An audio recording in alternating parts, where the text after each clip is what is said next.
¿Cómo están? Hoy quiero hacer una presentación muy especial, para la cual creo que es importante hacer una pequeña introducción. Las primeras etapas en las que desarrollé mi trabajo fueron llamadas audiovisuales. Diapositivas, sonido a través de cintas magnéticas, ya sean cinta abierta o cassette. En el tiempo paso al cine, a través del 8 milímetros primero y luego del Super 8. Y por último arribo al video. El video precisamente VHS, con el cual me inicié porque no podía iniciarme en formatos mayores, dado el costo. Y ahí pude desarrollar una profesión bellísima, documentalista. Los maravillosos equipos me dieron la oportunidad de desarrollar muchísimos, pero muchísimos temas, y uno en particular, del que me siento particularmente orgulloso, y es el que hoy quiero presentarles. ¿Cuál es el tema? Marea Roja. Hicimos 2 documentales coordinados por el doctor Carlos El Busto del SENASA, Servicio Nacional de Sanidad Animal, con sede en Mar del Plata, luego de que este fenómeno se hizo presente con 2 primeras víctimas mortales en el ya tristemente conocido buque Constanza, que ocurrió alrededor del año 1981. Ahí hicimos la primera película, en esa ocasión fue en VHS, precisamente, ya teniendo la tecnología y la gran posibilidad de poder ampliar los espectros desde el punto de vista audiovisual. En el año 1994 llevamos adelante esta película, en la que explicamos, mejor dicho, explica el doctor El Busto, yo simplemente soy el narrador, pero hicimos un lindo trabajo de investigación, precisamente sobre todo el proceso de la saxitoxina, que es esa reacción química que conlleva a la muerte, y en plazos realmente espeluznantes, pueden ser minutos.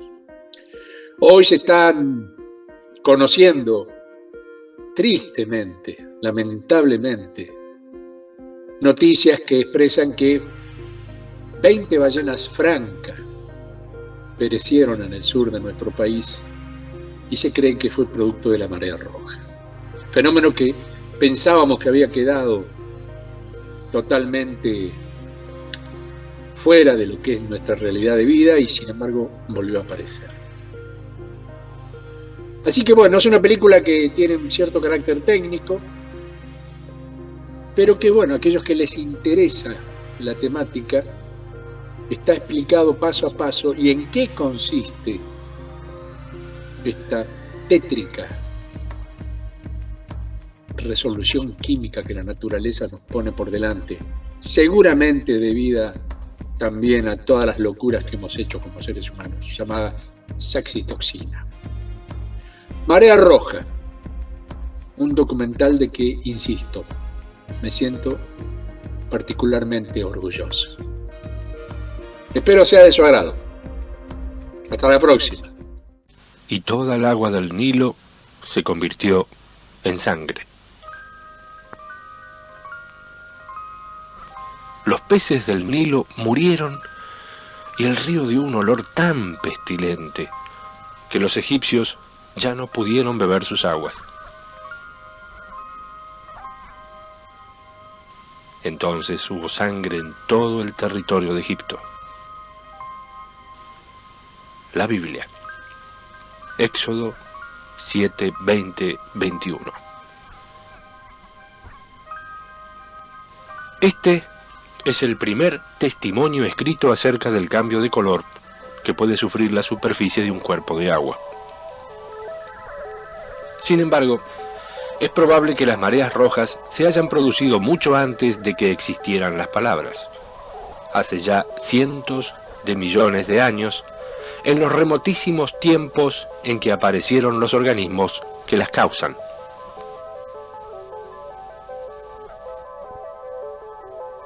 Según narra en sus Naufragios, Álvar Núñez Cabeza de Vaca, el México precolombino conocía el peligro de comer moluscos extraídos al comienzo del año, época de las mareas rojas. Últimamente, su frecuencia e intensidad han aumentado de manera significativa. Poco después del mediodía del 20 de noviembre de 1980, el pesquero de altura Constanza seguía tirando sus redes a la altura de Bahía Blanca, 315 kilómetros al sudeste de la costa marplatense, sin sospechar que a bordo comenzaba a crecer un drama que poco después alertaría a todo el país. En ese momento, el segundo maquinista, Carlos González, y el marinero Miguel Ángel Zafarana se pusieron a comer. Eligieron mejillones. José González, hermano de Carlos y también maquinista, no quiso comer. Decidió seguir con el mate. Limpiaron los mejillones, los sirvieron, los colaron y dieron buena cuenta de ellos. Un marinero que solo había probado 2 mejillones se sintió mal, pero le bastó con una siesta para recuperarse. El caso de González y Zafarana fue distinto. Comenzaron los mareos, los vómitos, la parálisis facial, la sensación de ingravidez. De nada sirvieron los intentos de los otros pescadores por ayudarlos. El lavado de estómago con agua de mar fue en vano. Primero murió González. Después, Zafarana. A las 3 de la tarde, la Prefectura Naval de Mar del Plata se enteró de lo que pasaba en el Constanza y le ordenó a su capitán, Jorge Lodge, volver a puerto. El médico del destructor, Luis Piedrabuena, que se había acercado a ayudar, solo pudo certificar las muertes. Por la tarde del otro día, el barco llegó a la escollera sur del puerto de Mar del Plata. Alimentos frescos o envasados en mal estado, envenenamiento intencional. Ante la incertidumbre, los rumores corrían entre los pescadores marplatenses. Los cadáveres fueron llevados a la morgue judicial del cementerio de la Loma para la autopsia. Las vísceras de los marineros fueron enviadas a los laboratorios especializados de los tribunales de La Plata. La prefectura secuestró el resto de los 14 cajones que habían pescado. Comenzó la investigación. Para muchos, también el pánico.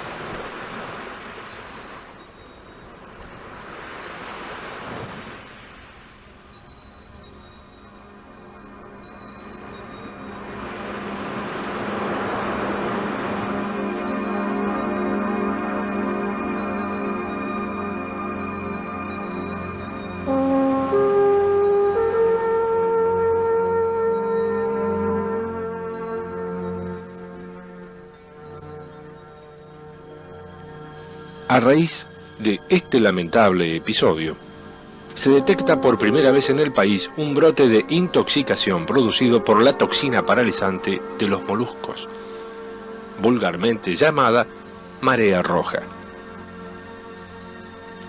Las mareas rojas, florecimientos extraordinarios de microorganismos muchas veces tóxicos, son catástrofes naturales, inevitables y casi siempre impredecibles.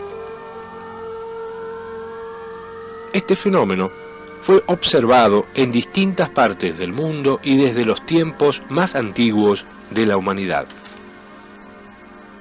Con él se relaciona el nombre que se ha dado al Mar Rojo, cuyas aguas de superficie tienen durante algunos días del verano el color de la sangre. La necesidad de explorar la naturaleza íntima de estos fenómenos resulta entonces evidente, y con este propósito hemos de introducirnos en el mundo del fitoplancton, del griego fito, vegetal, y plancton, errante. El fitoplancton está compuesto por plantas microscópicas unicelulares, que pueblan las capas superficiales de todos los cuerpos de agua, tanto dulce como marina. Utilizando la luz solar como fuente de energía, ellas transforman sustancias simples que obtienen del medio ambiente en la materia orgánica necesaria para su crecimiento y multiplicación. Todos los animales acuáticos deben su subsistencia en forma directa o indirecta a la multiplicación celular de estas plantas microscópicas.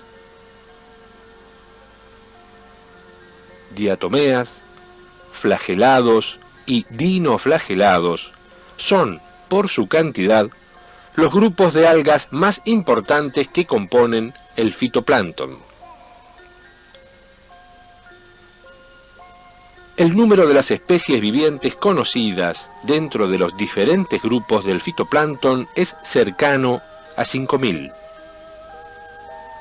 Son alrededor de unas 300 las que se conoce que en ocasiones pueden desarrollarse y producir mareas rojas, mientras que solo unas 40 especies tienen la capacidad de producir toxinas. La expresión marea roja, aunque no la más apropiada para describir estos fenómenos, es un término popular que ha sido adoptado por la mayoría de los científicos. Los dinoflagelados son importantes miembros del fitoplancton, contribuyendo significativamente como fotosintetizadores en la producción de materia orgánica, tanto en los océanos como en mares interiores. Son algas unicelulares fotosintéticas, las cuales tienen la propiedad de producir una endotoxina no proteica, muy potente y altamente letal en mínimas cantidades, denominada saxitoxina. No todos los dinoflagelados del plancton marino tienen la propiedad de elaborar esta toxina. En la zona del litoral marítimo argentino, el dinoflagelado tóxico que predomina y produce brotes de marea roja es el Alexandrium tamarense, entre otros. El principal veneno producido por este microorganismo es un éster sulfónico de la saxitoxina, el sulfato de 11-hidrosaxitoxina. Luego de muestreos realizados en el canal de Beagle, frente a la ciudad de Ushuaia, en febrero de 1992 se detecta la presencia de otra especie de Alexandrium, denominada Catenella, con un título de 636.000 unidades ratón por 100 gramos de carne de mejillón, siendo considerado el mayor del mundo a la fecha. Estos dinoflagelados, de acuerdo a las características ambientales, tienen dos estados biológicos. En otoño-invierno, cuando las condiciones climáticas son desfavorables, baja irradiación solar, aguas frías, etc., el dinoflagelado se enquista, pierde movilidad y se deposita en el fondo marino, fase bentónica.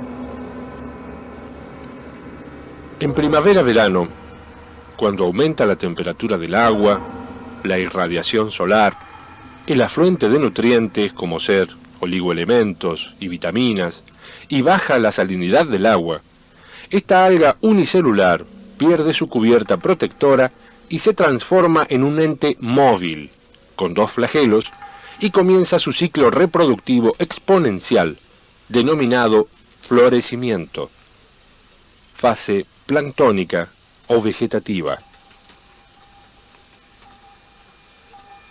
La reproducción es por división directa, siendo la misma tan intensa que puede haber hasta cientos de millones de células por litro de agua.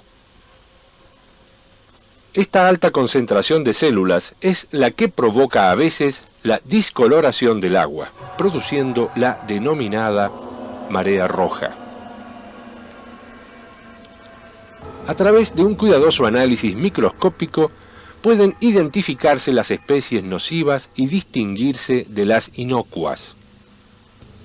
En áreas con activa acuicultura, esta tarea se lleva a cabo mediante la implementación de programas de monitoreo del fitoplancton. Se reconocen diferentes tipos de florecimientos perjudiciales. 1. Especies que producen discoloraciones inocuas. Sin embargo, en condiciones excepcionales, por ejemplo, bahías protegidas, el crecimiento puede ser de tal magnitud que puede producir mortalidad de fauna por falta de oxígeno. 2.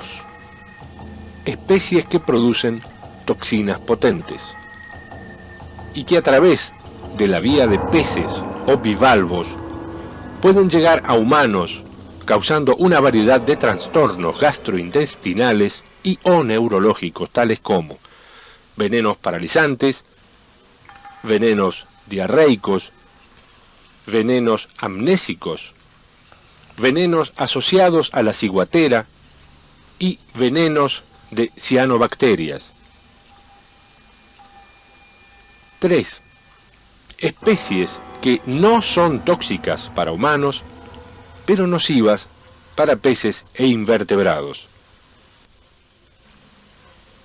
Las mareas rojas producen la muerte masiva de organismos marinos por dos razones básicas.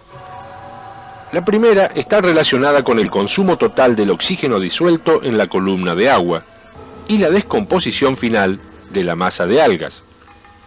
En estas condiciones, la mayoría de los animales marinos mueren por anoxia. La segunda razón se vincula al hecho de que algunas algas formadoras de mareas rojas, en especial ciertos dinoflagelados, son productoras de potentes toxinas. Esta circunstancia resulta particularmente compleja por el hecho de que distintas especies de algas producen distintas toxinas.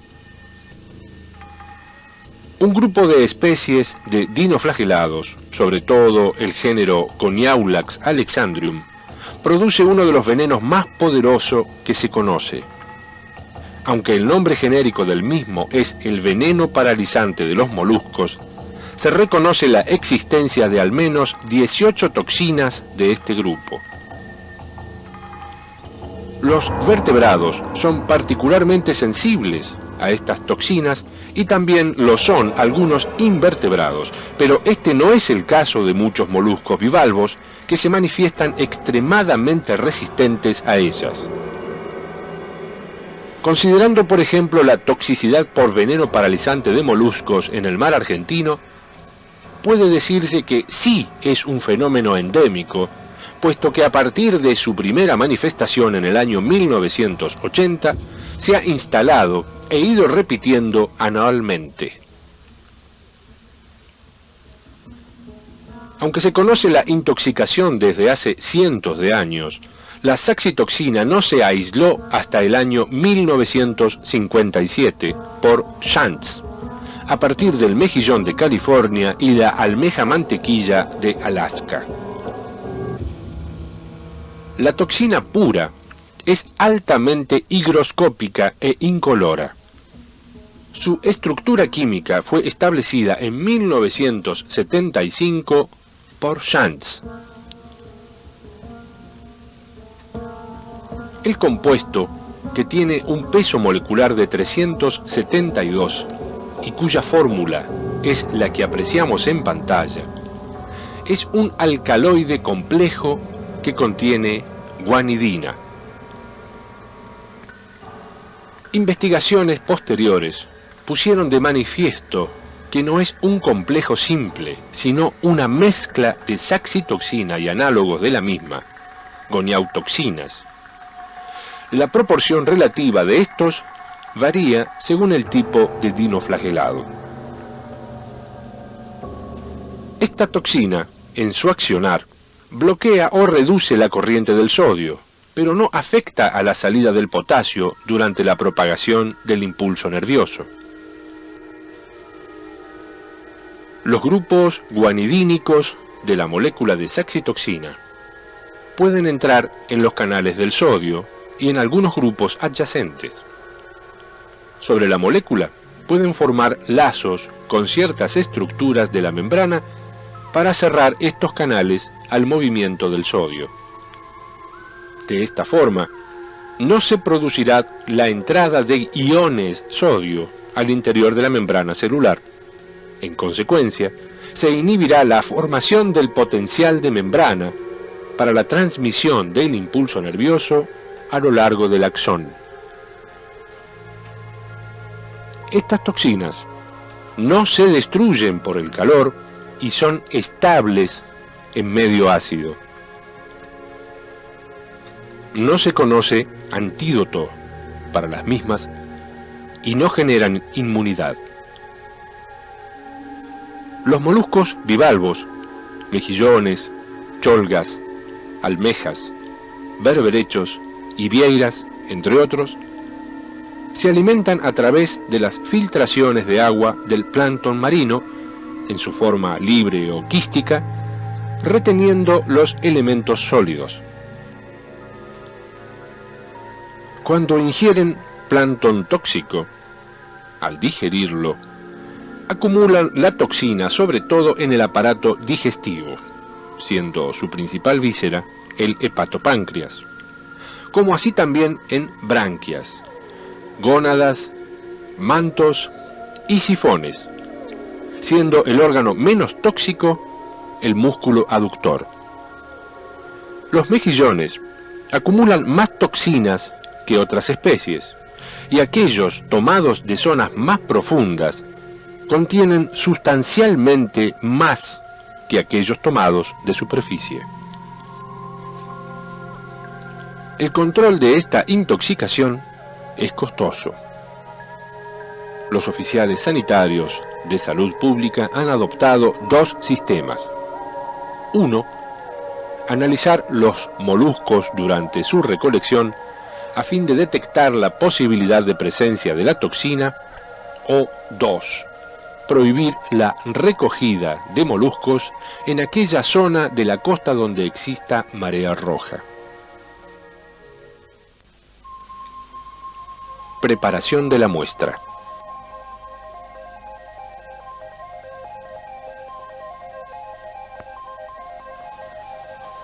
En el caso de moluscos bivalvos, como mejillones, vieiras, berberechos, almejas, cholgas, etc., se procede de la siguiente manera. A. Lavar cuidadosamente el exterior del marisco con agua dulce. B. Se abre cortando el músculo aductor. C. Se lava el interior con agua dulce para eliminar arena y otras sustancias extrañas. D. Se separa la carne de las valvas.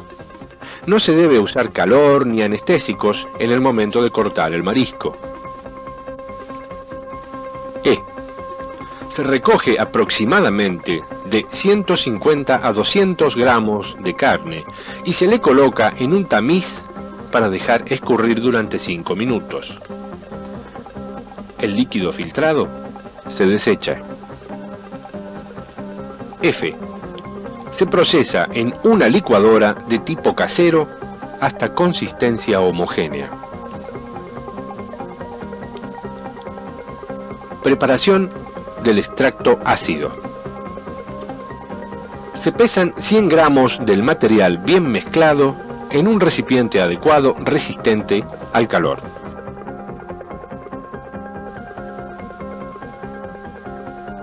se añade al mismo 100 mililitros de una solución acuosa al 0,1 normal de ácido clorhídrico.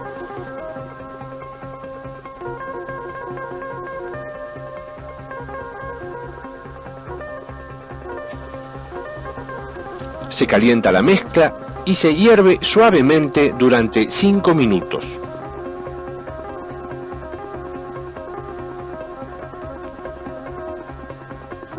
Y luego se deja enfriar. Una vez frío, se toma el pH del líquido, el cual debe ser menor a 4,5 con un papel medidor de pH.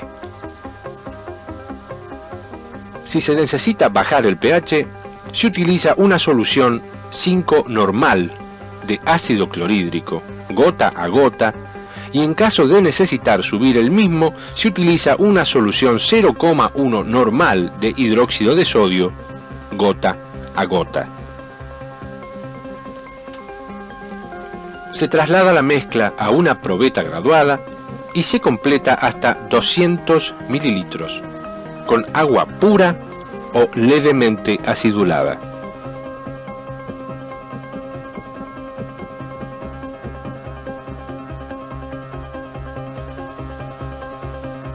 Se agita y se coloca en tubos de centrífuga.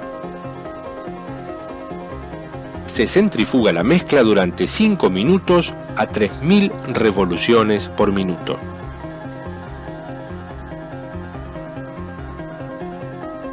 Al líquido sobrante se lo denomina extracto ácido.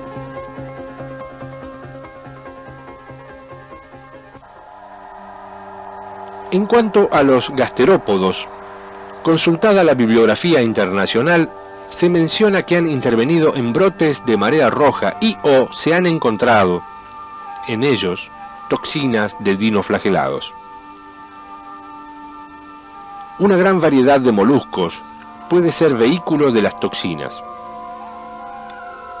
En atención a ello, se los puede dividir en dos grupos: los que se alimentan por filtración de agua y retienen dinoflagelados que contienen toxina, y los predadores, que no consumen directamente los dinoflagelados tóxicos, pero se alimentan con bivalvos. Si estos últimos se han convertido en tóxicos, el predador acumula la toxina. En los gasterópodos tóxicos, la mayor parte del veneno está contenido en la glándula digestiva. El resto del cuerpo, que es de naturaleza muscular, está libre de tóxico o en concentraciones pequeñas. Algunos casos de envenenamiento humano se han atribuido al consumo de caracoles marinos, pero es poco probable que los gasterópodos y otras especies de animales marinos carnívoros acumulen la toxina del mismo modo que lo hacen los mejillones y almejas, es decir, ingiriendo directamente los dinoflagelados tóxicos. Los caracoles de mar no son filtradores, pero por lo menos los perforadores se alimentan de otros moluscos y acumulan toxina al alimentarse de bivalvos tóxicos, lo cual ha sido confirmado experimentalmente. Debido a la permanente captura de gasterópodos, el Laboratorio Regional Mar del Plata, dependiente del GELAP, del Servicio Nacional de Sanidad Animal, comienza a fines del año 1986 con la búsqueda de veneno paralizante de moluscos en caracoles de mar, del cual no había hasta entonces antecedentes en nuestro país. Sobre el particular se trabaja con 3 especies: Adelomedon brasiliana, Pachysymbiola brasiliana y en especial con la Sidona angulata, por cuanto es la de mayor importancia en volumen de captura y comercialización. Realizados los primeros bioensayos, se constata que los animales inoculados con el extracto ácido presentan síntomas clínicos con parálisis respiratoria en su fase terminal que sugieren la presencia de toxina paralizante de los moluscos. Preparación del caracol. Se lava cuidadosamente la muestra con agua dulce. Se corta con un cuchillo al pie o parte muscular del mismo. Se lava nuevamente esta parte minuciosamente con agua dulce y cepillo, tratando de eliminar la mayor cantidad de limazo, baba o mucosa. Se deja escurrir y se procede a trozar en pequeños cubitos para facilitar el licuado triturado posterior del mismo hasta completar 100 gramos. Se lleva a una trituradora casera, agregando a la misma el caracol junto con 100 centímetros cúbicos de una solución de ácido clorhídrico al 0,1 normal. Se tritura hasta obtener una pasta homogénea. Posteriormente, se retira del vaso de la licuadora o trituradora utilizando una espátula para lograr la extracción total de la misma, agregando luego a modo de enjuague del vaso de la licuadora aproximadamente 15 centímetros cúbicos de solución ácida, y se lo deposita en un recipiente adecuado, resistente al calor, y se ajusta el pH. Luego, se sigue el mismo procedimiento que para los moluscos bivalvos. Prueba en el ratón. La determinación de la toxicidad de los moluscos se efectúa por la respuesta biológica sobre ratones. Los primeros que trabajaron con este método fueron Sommer y Meyer en el año 1937. Empleando un extracto ácido de moluscos, pH 3,0, 4,0, y establecieron que la unidad ratón es la cantidad de toxina necesaria para matar un ratón de 20 gramos de peso en 15 minutos. Finalmente, la Association of Official Analytical Chemists estandarizó el método de evaluación de toxicidad, la cual se mide en unidades ratón, fijando el tiempo de muerte entre los 5 y 7 minutos. Los ratones deben ser sanos, hembras de 19 a 21 gramos, de una estirpe utilizada para valoración sistemática, cepa CF1. Si los ratones pesan menos de 19 gramos o más de 21 gramos, se aplica el factor de corrección de masa del mismo que se busca en la tabla de Sommer. No se deben utilizar ratones que pesen más de 23 gramos. Y tampoco utilizarse los ratones más de una vez. Se inocula por vía intraperitoneal a cada ratón de prueba 1 mililitro de extracto ácido. Se anota el momento de la inoculación y se observan los ratones cuidadosamente para determinar el momento de la muerte, indicado por el último movimiento respiratorio. Tiempo de muerte. Se registra el tiempo de muerte con un cronómetro o reloj con segundero. Puede utilizarse un ratón para la determinación inicial, pero es preferible 2 o 3. Si el tiempo de muerte o el tiempo mediano de muerte de varios ratones es inferior a 5 minutos, se hace una dilución para obtener un tiempo de 5 a 7 minutos. Se utiliza para diluir solución fisiológica acidulada, pH aproximadamente 3. Si el tiempo de muerte de 1 o 2 ratones a los que se ha inyectado una muestra no diluida es inferior a 7 minutos, habrá que inocular en total a 3 ratones para determinar la toxicidad de la muestra. Si se necesitan mayores diluciones, se ajusta el pH de dilución añadiendo gota a gota solución de ácido clorhídrico 0,1 o 0,01 molar litro, hasta un pH de 2,0, 4,0, nunca más de 4,5. Se inocula a 3 ratones con la dilución que dé tiempos de muerte de 5 a 7 minutos. Cálculo de toxicidad. Para determinar la toxicidad en unidades ratón, se procede de la siguiente forma. Determinar el tiempo medio de muerte de los ratones, incluyendo a los sobrevivientes, y usando la tabla de Sommer, determinar el número de unidades ratón correspondiente.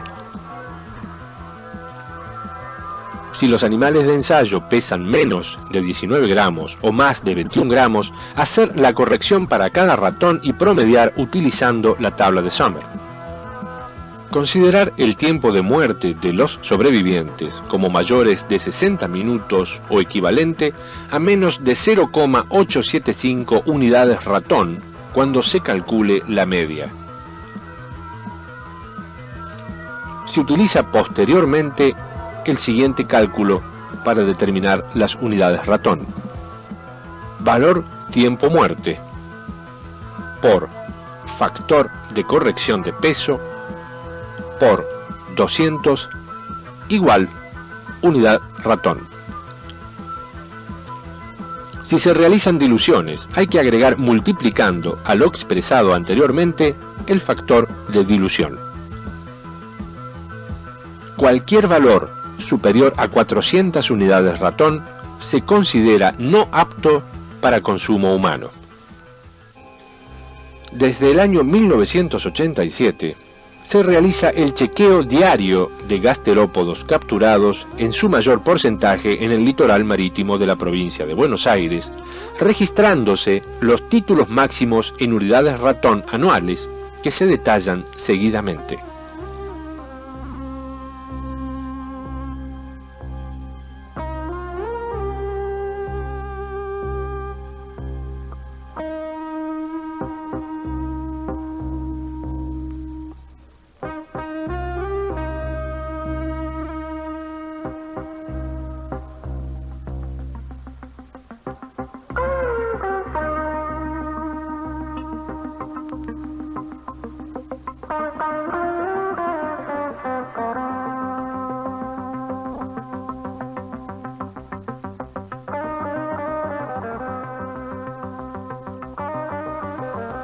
Estos títulos corresponden a los análisis realizados en caracoles crudos de la especie Sirona angulata, del músculo o pie, parte comestible.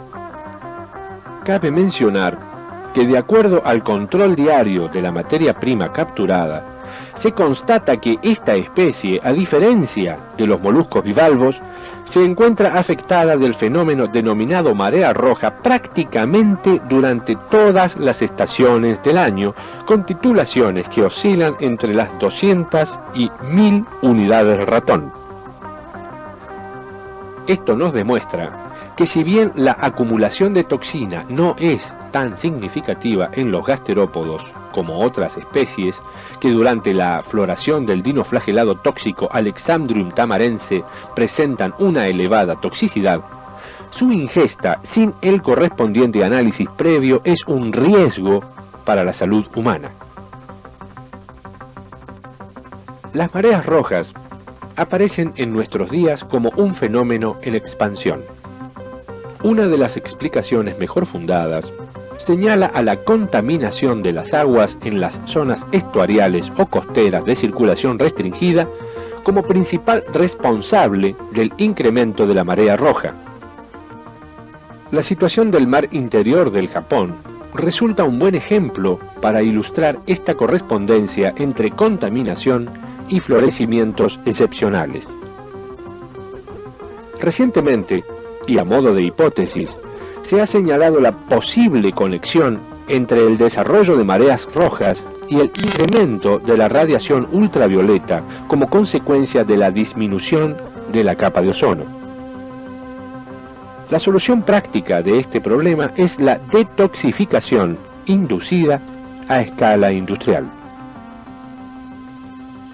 De los diversos métodos existentes para lograrla, el uso en el agua del ozono y luz ultravioleta parecen ser los más efectivos.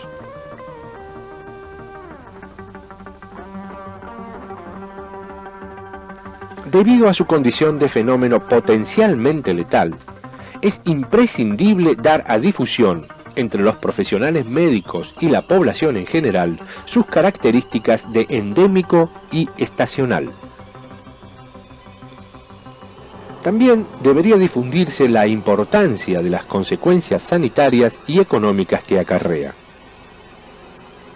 Ante esta necesidad, es prioritario coordinar acciones entre los diversos organismos nacionales, provinciales y municipales responsables de salud, educación y turismo, para efectuar un programa de educación para la salud adecuado a la región.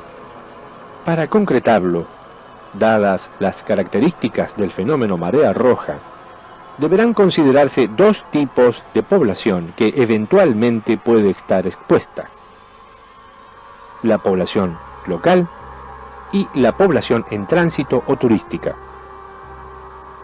Para la población local, debería desarrollarse un programa educativo que incluya divulgación a diferentes niveles.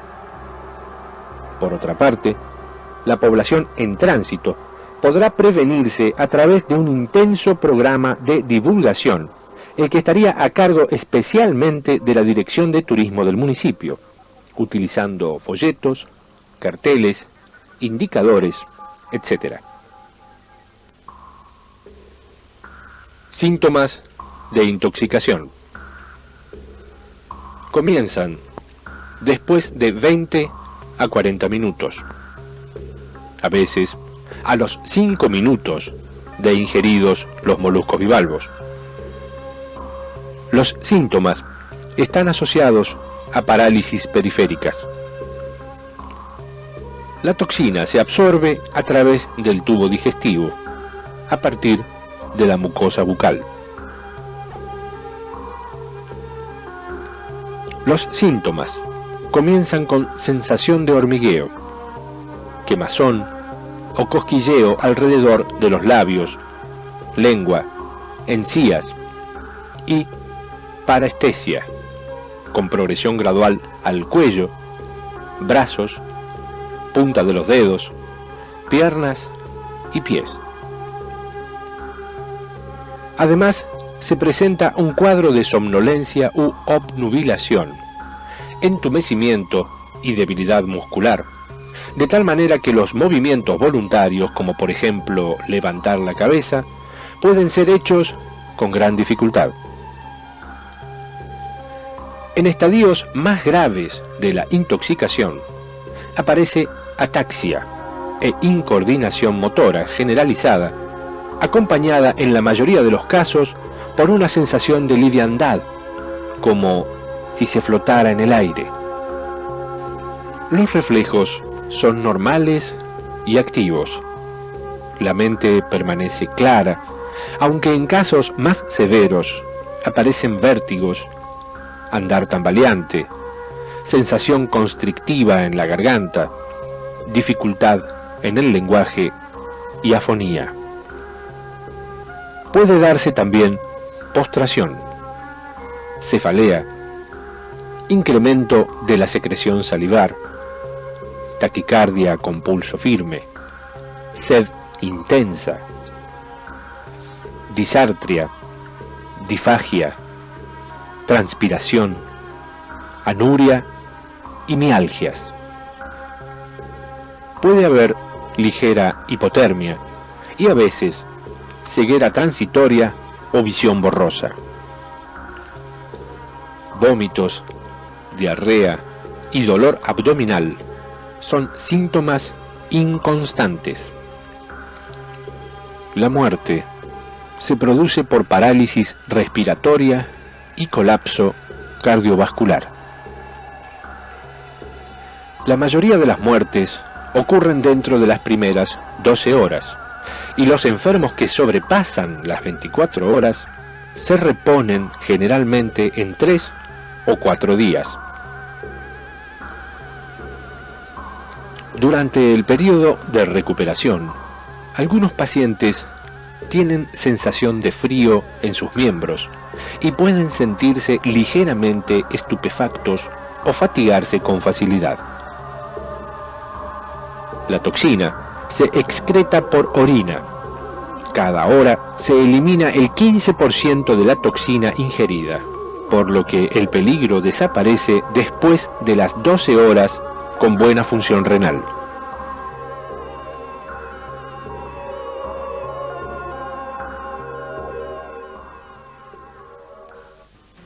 Usted debe saber que los moluscos bivalvos, mejillones, vieiras, berberechos, cholgas, almejas, ostras y gasterópodos, caracoles de mar, concentran veneno al alimentarse de plancton tóxico en ciertas épocas del año, volviéndose peligrosos para el ser humano si son ingeridos. La presencia de las toxinas no tiene ningún efecto significativo sobre los moluscos y o gasterópodos, no altera su aspecto, color, sabor, olor, etc., ni presenta ninguna modificación que permita diferenciarlo de los normales. El consumo acompañado de alcohol aumenta la absorción de la toxina. No se inactiva con el cocimiento y su actividad se incrementa con el agregado de medios ácidos como jugo de limón y vinagre. No se conoce antídoto para la misma y no genera inmunidad. Se trata de una enfermedad que se puede evitar analizando el producto antes de ser consumido. La toxina puede provocar, si no se recibe atención médica especializada en forma inmediata, la muerte por asfixia. Tratamiento: derivación inmediata a un centro de mayor complejidad con asistencia respiratoria mecánica, en caso de no contar con esta. Piense que el paro respiratorio se puede presentar antes de los 30 minutos de la ingesta del veneno. Hasta tanto se efectivice el traslado, efectuar lavado gástrico, forzar diuresis con hidratación y diuréticos y administrar soluciones alcalinas y atropina. Para prevenir esta intoxicación, sugerimos determinar la presencia de toxinas en los moluscos comerciales en forma diaria y o estratégica.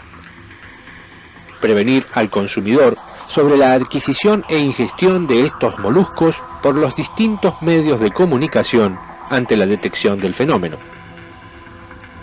Prohibir la comercialización y o elaboración hasta que se compruebe la inocuidad por inoculación sobre animales de laboratorio y o pruebas químicas complementarias. Instruir al personal que interviene en la captura sobre la abstención de consumir los productos sin previo análisis. Exigir que los moluscos procedentes del exterior vengan avalados con certificados del país de origen que indique la inocuidad con respecto a la toxina paralizante de los moluscos. Es interesante acotar que en los Estados Unidos se permite la comercialización de moluscos que contengan 80 mg% de toxina. En Canadá, hasta 160 mg%, los que van a ser utilizados por la industria conservera, y en Italia hasta 40 mg% de toxina.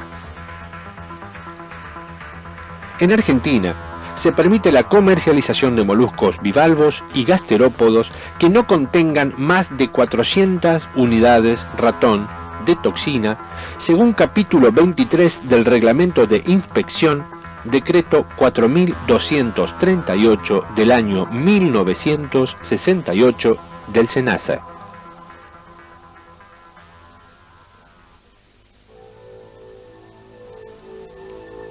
Existen en los documentos históricos muchos ejemplos de enfermedades graves y mortales originadas por la ingestión de moluscos tóxicos por el consumidor imprudente o descuidado. Se ha calculado que desde 1689 a 1977, alrededor de 1.440 personas se han visto afectadas por esta intoxicación en el mundo, muriendo al menos 232. Indudablemente, la incidencia real de la intoxicación es muy superior. En 1987, durante la primera marea tóxica detectada en Guatemala, se registraron 201 intoxicaciones humanas de carácter grave. 26 de ellas resultaron fatales.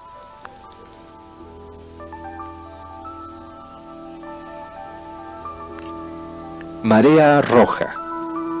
Es imprescindible reconocerla, determinar sus alcances y difundirla entre la población en general y el grupo médico en particular, jerarquizando su condición de potencialmente letal, sus características de epidémica con relación principalmente estacional y sus implicancias a nivel ecológico, sanitario y económico.